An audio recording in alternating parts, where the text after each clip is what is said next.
Okay, hi everyone. This is Stephanie from Lumeria Star.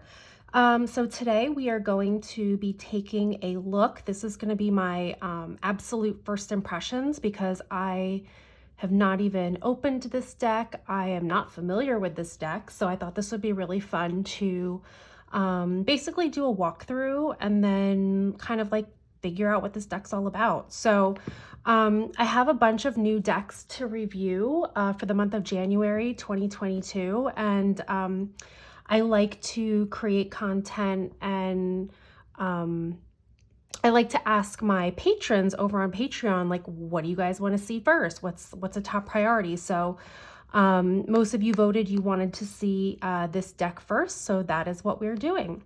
So without further ado, let's just kind of get into the deck. So this is the Prism Tarot Brilliant Cut, and it's created by Liz Landis. So disclaimer, I don't know anything about this deck. I did receive this deck through the Nine of Earth subscription box, which I do pay for. It's not gifted to me or anything like that. So I just really like that subscription box in particular because there's a full size either tarot or oracle deck in every box, which I think is really awesome. So for me, it's just like a really fun way to get new decks in my hands that I might not normally buy or I might not even know about. And it's cool because I can try them out. If they work, amazing, great. If they don't, I pass them along. So either way, it's like a win-win. So this is how this deck found its way to me. So that's why I really don't know anything about it. So it is in a 2-piece box.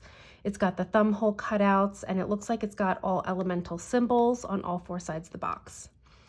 So it says here, the Prism Tarot is a Luxe 80 card deck. So we know already we've got 2 extra cards that transports you to a world of pastel colored galaxies and crystalline figures. That sounds pretty cool.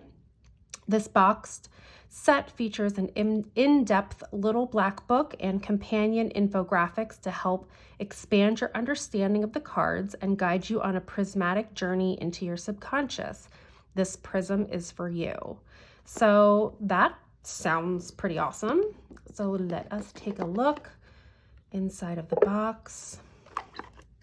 Okay, so it looks like these are sealed. Good thing I have my scissors right here. So I'm gonna just move this deck over to the side.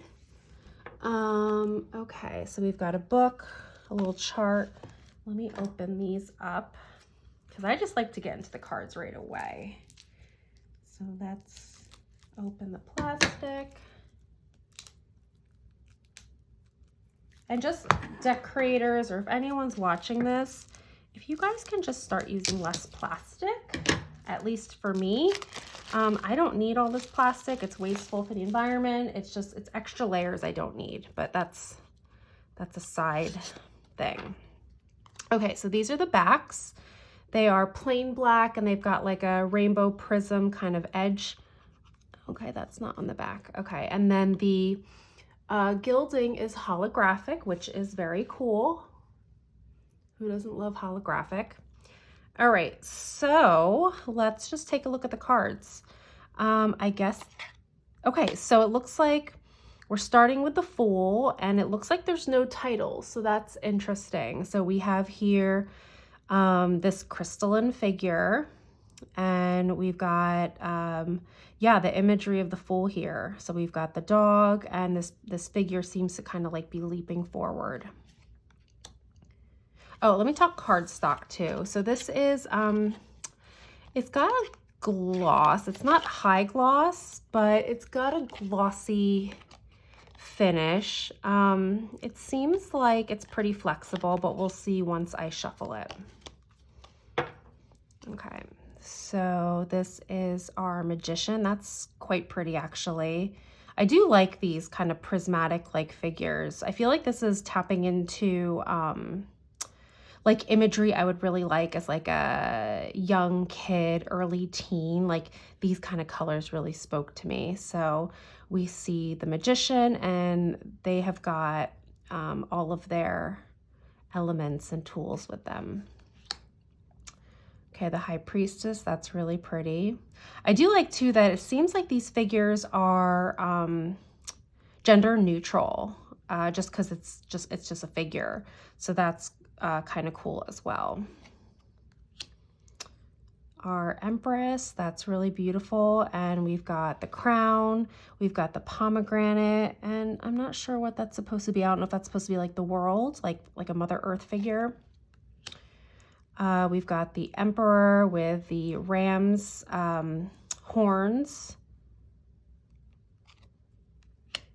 the Hierophant,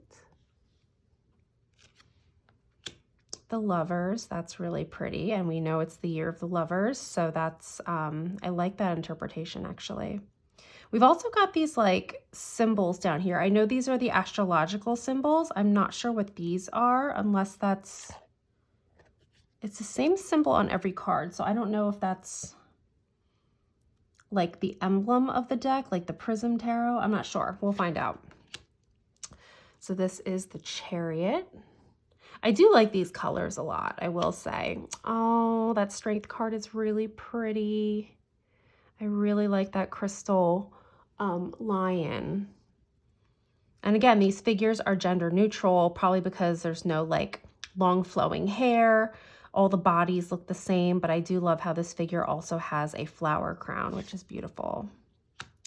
So this is the Hermit, which is really an interesting take on the Hermit. Like when I first saw this, I thought the Star, just because of the star, but I love how the Hermit is kind of like in almost like an egg or a cocoon, and they're kind of like going inward and doing this like inward journey before they kind of like come out. So they're kind of in this state of like metamorphosis, which I really like. And it's my Hermit year this year, so kind of really digging that Hermit imagery.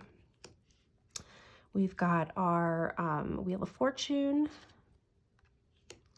and then we've got Justice, the Hanged Man or Hanged Being, and then we've got Death. So this is interesting too. So these cards don't have titles on it. So I'm pausing because I'm like, okay, what is this? And we've got like an hourglass, and we've got the like skeleton hands. So I feel like this deck might be a little more difficult for beginners. So that's just something to note. We've got Temperance, and it does have the numbers. So if you know the numbers, that would be easy as well. The Devil, Tower. So this is the Star, which is interesting. I feel like I almost felt like the Hermit looked more star-like, but I guess there is a star here.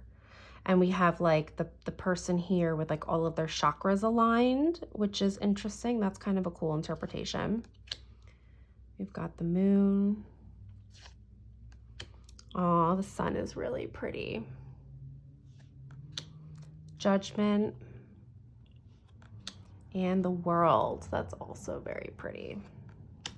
Okay, so now we are going into our suit of wands.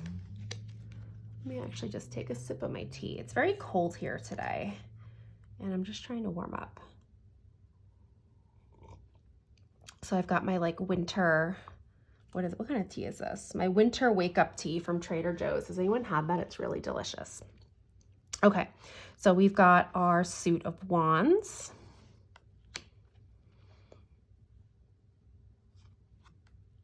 So it's interesting. It looks like we do have more like Rider-Waite-Smith traditional imagery. So this part actually would probably be easier to read.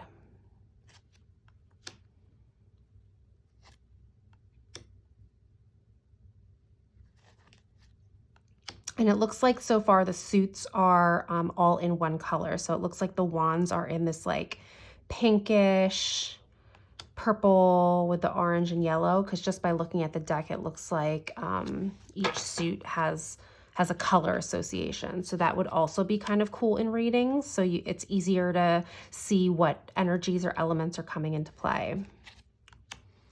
Okay, so now we've got our court cards, which are not named. So I do feel like, I'm just going to put this down for a second. So I do feel like these are going to be a little bit difficult to read. So, okay, you can tell because of the elements here, but if you're not familiar with the elemental symbols of the court cards, I feel like that could be difficult, and that's not something I always like. I know them, but it's not something I take into consideration right away. So I feel like these would be difficult for me to read. So this is a page. That's the knight, the queen, and the king. Or is that the opposite? See, like that to me is confusing just at first glance. So that would be one of my, what am I trying to say? Words are escaping me today. I feel like that would be one of my, like pieces of constructive criticism with this deck is like the courts might be difficult to read, especially if you read for other people and you want to read kind of quickly. That would be difficult. But if you're reading for yourself and you have time to really sink into the imagery, that might not be a problem at all. So I'd be interested to hear what you guys think. Let me know in the comments below what your thoughts are on some of the court cards already. Okay, so now we are in our suit of cups. That's really pretty, the Ace of Cups. Also beautiful. So we can see the color palette for the suit of cups is this like yellowish green into blue and purple, which makes sense with water. Our Three of Cups, that's really beautiful too.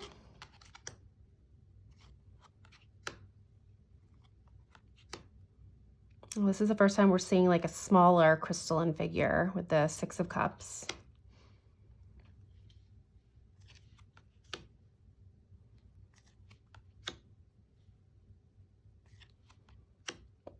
Look at that 10 of Cups with the overflowing. It almost reminds me of like a champagne glass tower at like a wedding or something. And then we've got a rainbow down here. Okay, so let's take a look at the quartz here for the cups. So I feel like these are confusing, right? Like these two, this one has a crown. This one has like a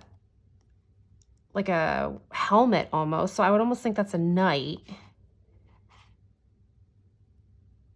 All right, I'm going to put some of these aside because I'm going to look at the guidebook because that's going to be confusing for me. And that, to be quite honest, as beautiful as this artwork is for me, and again, this is personal preference, that might be a make or break for me. For other people, that might not matter at all. Okay, so now we're in our swords, and this is kind of like the background color palette for all of our swords. Yellow into orangey, pinkish purple. That's interesting. This like stripe that goes across is like the blindfold.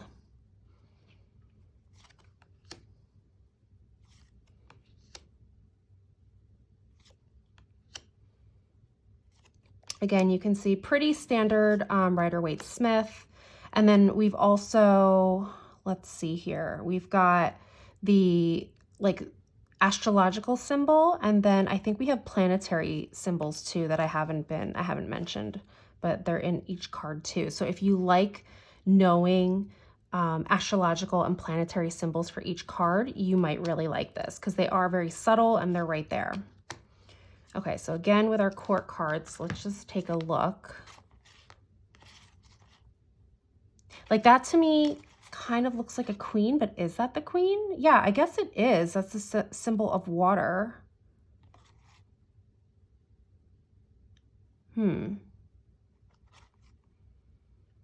At first glance, these aren't necessarily easy for me to read. I would think that just imagery-wise, this looks like a knight because there's movement. This looks like a queen.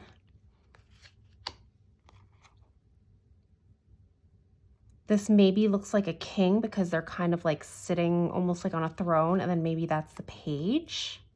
But I really don't know. That's the thing. And it's taking me too long to figure out, and that would be a deal breaker for me.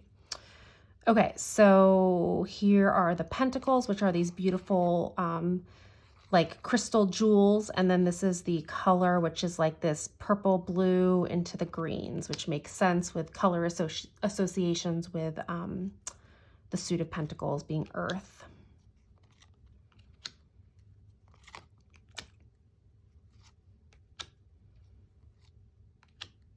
That's pretty with all the flowers as the jewels. Oh, I do like that Nine of Pentacles, like on an island, just loving life. Like I really like that card actually. 10. And then we've got our quartz. Interesting. And then we've got 2 extra cards here with no title. So I'm curious to see what those are in the guidebook. So let's just take a look at the guidebook now and see what we've got here. So it is a nice little chunk and it does fit in the box, which I like. Okay, so interesting. So this deck was originally brought to life in 2020 on Kickstarter. So I didn't even know that. 428 backers on Kickstarter. I was able to self-fund this second edition because your continued support. So this is a self-funded second edition, which is cool. So I didn't even know there was a first edition, to be quite honest. So that's good to know. Okay, so a little introduction. So card anatomy. Okay, so this is interesting. So we've got the sign, the planet, the element of the card, and a sigil. So it says each card has a different combination of these symbols depending on their unique astrological, planetary, and elemental correspondences. They all have the sigil I created with my intention for the deck, which may appear in various locations. So it is the same sigil in each one, which is what I thought. So we talk a little bit about color, which is cool because we focus on the chakra system, if you follow that, and then numerology, which is also, I like how she includes that. So the minors, the royal courts. So it says here, 4 court cards crown each suit of the minor arcana. These are cards, blah, blah, blah, blah, blah. Okay, so let's just see, because I kept these ones out. So I was right. So the ones with the helmet are the knights, which made sense to me. So they just weren't in order. This looked like a queen to me, so I was right. Queens or cultivators. This looked like a king because they're sitting on a throne, so that's kings or rulers. And then this is princesses or transformers. It was just confusing the way they were ordered because it literally went knight, queen, king, and princess, and that's how it is in the book too. So that's kind of interesting. So I guess the imagery was correct, or at least I picked up intuitively on the imagery. So maybe that's not as hard to read as I thought, but it might be hard for a beginner. So just keep that in mind. The suit of wands, we talk about the components of that. I do like this, the story of wands. So it looks like it takes the hero of the hero's journey and goes through each number of the suit telling a story. So I do like that. And then it also, okay, so that's cool. So it tells a story and then it goes into the cards again of the wands, showing the planetary correspondences and then the upright and reverse meanings with like keywords. So that is actually interesting. And then we go into cups with the stories and then the keywords, and I'm guessing we go through the rest. So actually the guidebook starts with the minors, which is interesting. And then the majors start in the middle. So for each major we get, I guess, 1 page. We get the astrological or elemental component. We get upright and reverse keywords. And then let's see here. It's interesting. It looks like some have like maybe 2 pages. Interesting. The Prism and the Void. Okay, so that's the extra cards. The Prism and the Void. So there is a write-up in there for them. I do like that because that's like a big hang-up of mine if deck creators add extra major arcana cards, which I do love. I love a good extra card. But if they don't even tell me like what it is and why they included it, like it kind of annoys me, so I just take them out. And then there's more information in here. So we talk about the Tree of Life. So this goes into a lot of information. The astral calendar, reading tips. We've got 3-card spreads, the compass spread, Wheel of Fortune, Prism spread, Dominion, a game of luck. So this is how to use it for like a game. So it is a lot of like information. If you like a lot of symbology in your decks and you're interested in like numerology, learning the Tree of Life with the Kabbalah, like that, this deck seems like, this book rather seems really hefty for that, for a little guidebook. And then I just want to take a look at whatever this fold out is. Astral Calendar for use with the Prism Tarot by Liz Landis. Okay, so we've got, oh, interesting. So we've got our major arcana cards, and it literally shows what planet it's associated with. And then inside here, this is very interesting. This is not how my brain works when I read tarot because I'm more intuitive and free-flowing, but I feel like people are really going to like this. And I do find it interesting. I just don't read to this degree of like preciseness. I think that's why I like tarot for me, because it feels like looser and more free-flowing. But if you're trying to make sense of every single card within a structure, you might really like this breakdown. So yeah, we have the court cards around here, and then we have the minors in here that's associated with certain dates. And I don't do predictive readings, so like dates to me don't really mean anything. Yeah, I'm not comfortable reading cards like in a more fortune-telling way. So like I won't use this in regards to reading timelines, but if that's something that you do and you're interested in, this could be really cool to have as a reference. And then we've got more of the majors in here with the elements, and then whether it's a cardinal sign, mutable, or fixed. And then we've got the Sabbats, the Witch's Wheel of the Year with the Sabbats in here. So that's like really interesting. And then on the back, we have the Tarot Guide to the Tree of Life, which I'm not familiar really at all with this, or like the Kabbalah. Like it's not something I've studied. It's not really something I'm interested in right now. Like I've read about it. I understand it to a degree, but it's just not a way that I really use in my own personal practice. So I think this is really cool that it's in here. And we've got different like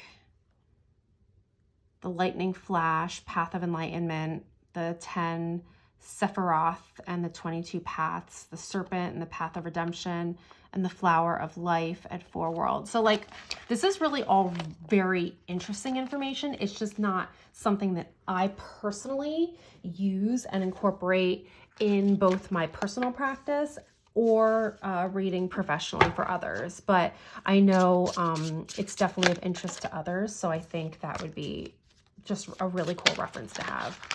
So already just shuffling these cards, they are a little slick, I think because of the gloss, but I'm going to give it a shuffle and let's just pull some cards. So let's see how this riffle shuffles on camera.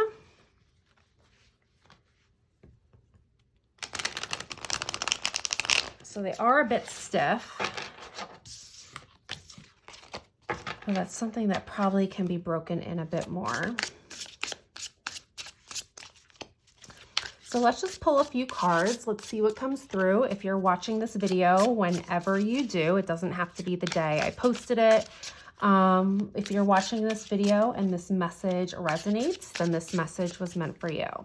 So let's see what the Prism Tarot has to share with us today.